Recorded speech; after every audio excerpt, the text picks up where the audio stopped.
ओम श्री गणेशाय नमः।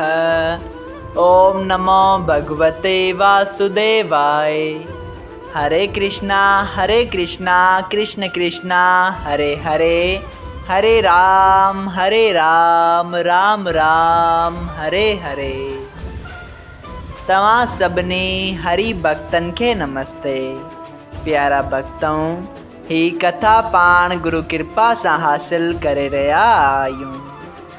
श्री गणपति सरस्वती जो दरे ध्यान करिया तो मां भागवत महापुराण जो बयान, जैमें व्यासदेव ऐं श्री सुखदेव जी कयो आहे श्री कृष्ण लीला जो गुणगान। सबई चओ जय भागवतम महापुराण।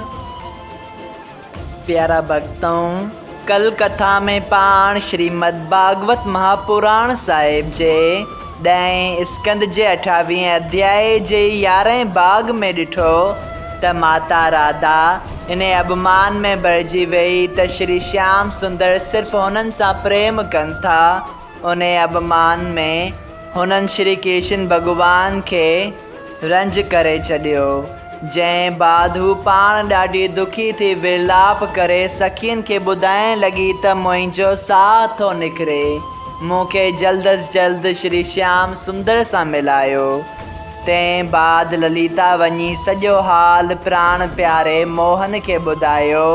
तॾहिं मोहन प्यारो माता राधा सां अची मिलियो त श्री माता राधा उन्हनि सां मिली भाकुर पाइण लॻी। सबई चओ जय श्री हरि। अॼु पाण श्रीमद् भागवत महापुराण साहिब जे 10 स्कंद जे 28 अध्याय जे 12 भाग शुरू करे रहिया आहियूं। श्री सुखदेव जी महाराज ॿुधाइनि था त हे राजा, ललिता पंहिंजनि सारियुनि खे कोठे उन्हनि ॿिन्ही जो प्रेम ॾेखारियो।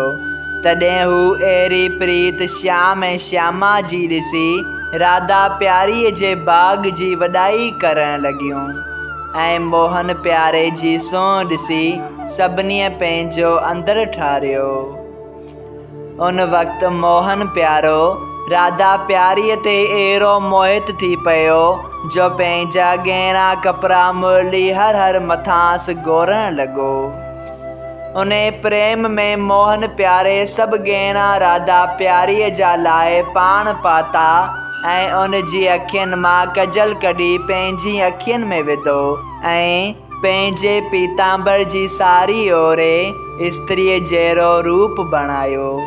राधा प्यारी मोहन प्यारे जो किरीट मुकुट पहिरे कन्हैये जहिड़ी बणिजी वेठी ऐं चयाईं त हे श्याम सुंदर, तूं स्त्रीअ वांगुर मान करे वे त मां तोखे वेनती करे परचायां। जॾहिं स्त्री रूप मोहन प्यारो रुसी वेठो, तॾहिं श्री कृष्ण रूप राधा हर उन जे चरणनि ते किरी परचाइण लॻी, पर श्याम सुंदर न मञियो। उन वक़्तु पंहिंजी माया अहिड़ी त राधा ते विधी जो राधा खे हुन ॻाल्हि जो ज्ञान ई न रहियो त हू का स्त्री हुई। तॾहिं हू मोहन प्यारे जे चरणनि ते सर रखी रोहण लॻी।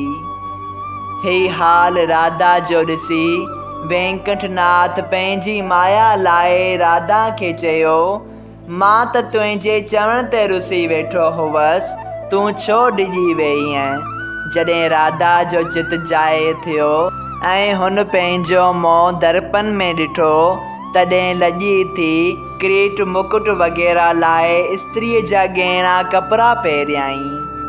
हलिया हर खे हिन कुंज ॾे जोरे नारी रूप, हिकु गौरी हिकु सांवरो सोभिया परम अनूप। ओचितो वाट में चंद्रावली सखी गॾियनि, तंहिं सुञातो त उहे श्याम ऐं श्यामा स्त्री रूप ठही बंसी पट में बिहार करण वञनि था। तॾहिं उन खिली श्यामा खां पुछियो त हे प्यारी, ही नई सखी सांवरी सूरत मोहिणी मूरत किथां आई, जा तुंहिंजे आस्थान ते बिहार करण वञे थी। राधा माता चयो त ही सखी मथुरा जी वेठल आहे। मां उते ललिता सां ॾेई विकिरण वई हुअसि। मुंहिंजी ऐं हुन जी पाण में ॼाण सुञाण थी वई। तंहिं करे ही मूंखे मिलण वास्ते हिते आई आहे। उन वक़्तु मोहन प्यारे ईअं सम्झो त चंद्रावलीअ जे सुञाणण सां सभु सखियूं मुंहुं ते खिलंदियूं। तंहिं करे पंहिंजो मोह लिकाए छॾियईं। तॾहिं चंद्रावली सखी चयो त हे राधा, तूं हिन सखीअ खे बि मथुरा खां घुराए पाण वटि घर में रहाए, जंहिं में तूं ऐं ही ॿई जे तमामु सुंदर ऐं जवान आहियो। श्याम सुंदर सां प्रीत करे उनखे सुख ॾियो। ऐं ही स्त्री अहिड़ी मोहिणी रूप आहे जंहिंखे ॿी स्त्री ॾिसी मोहित थी वञे। थोरो मूंखे त हिन जे चंद्रमुखीअ जो दर्शन कराए, जंहिं में मुंहिंजूं बि अखियूं ठरनि। सभई चयो जय श्री हरि। चवण लॻी चंद्रावली श्याम हथ जले साही, सो न मूं कॾहिं ॿुधो ज़ाल खां ज़ाल शर्माहे। प्यारा भक्तऊं, वरी चंद्रावली मोहिणी मूरत जो घूंघट खणी चयो त तूं मूं खां कहिड़ी लॼ थी करी, मां तोखे अॻे ई सुञाणा थी। चंद्रावली स्त्री रूप श्याम सुंदर सां अख लड़ाए उन जो गिल मेटण लॻी। तॾहिं रसक बिहारी लॼी थी अखियूं हेठि खणी कयूं। ही हाल उन जो ॾिसी चंद्रावली चयो, ए राधा, जॾहिं खां तो हिन सखीअ सां प्रेम लॻायो आहे, तॾहिं खां असांजे प्रीत छॾे ॾिनी अथई। तव्हां ॿई बिंद्राबन जे कुंजनि में वेही बिहार करियो। तोखे पंहिंजे मतिलब खां सवाइ ॿिए जो सुख वणे ई कोन।